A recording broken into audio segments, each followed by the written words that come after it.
Le film parle de la fin du monde. We say salvation. Cool. Il reste encore des places. Et si notre planète était vraiment menacée? Et s'il nous restait seulement quelques semaines à vivre comme dans le film? Je passerai plus de temps avec ma famille, et leur dirai combien je les aime. L'autre jour j'ai entendu ma sœur discuter avec son groupe de jeunes sur un sujet similaire. Laisse-moi deviner. Il parlait de mettre en place un plan ingénieux pour sauver l'humanité? Raté. Il parlait du retour de Jésus. Il paraît que tout ce qui se passe aujourd'hui dans le monde est prédit dans la Bible. Et ce sont des signes qui annoncent le retour de Jésus. Ne me dites pas vous croyez toutes ces bêtises. La fin du monde c'est la mort et point. Parlant de questions existentielles, vous êtes-vous déjà demandé où vous irez si vous mourrez aujourd'hui? Et si Jésus revenait vraiment, qu'est-ce qui se passera? J'ai écouté en silence tout à l'heure. Je n'osais pas vous interrompre.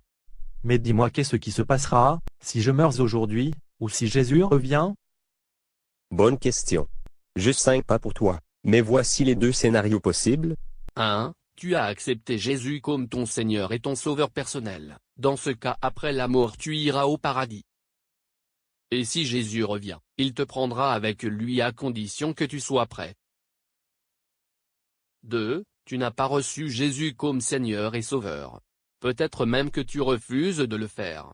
Alors là, c'est l'enfer assuré dans tous les cas, et c'est non négociable. Mais, de temps en temps je vais à l'église. Ça ne suffit pas. Je te propose de lire quelques passages de la Bible pour mieux comprendre. N'hésite pas si t'as des questions. Salut, à plus. Lisons. Crois au Seigneur Jésus, et tu seras sauvé, toi et ta famille. Dieu nous a donné la vie éternelle, et que cette vie est dans son Fils. Celui qui a le Fils a la vie, celui qui n'a pas le Fils de Dieu n'a pas la vie. Le jour du Seigneur viendra, comme un voleur dans la nuit.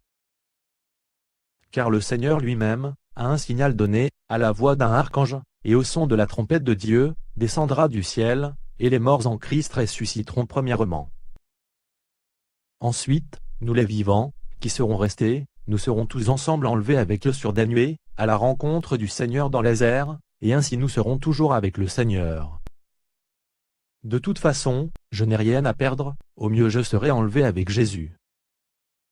Et au pire, j'aurais cru des mensonges.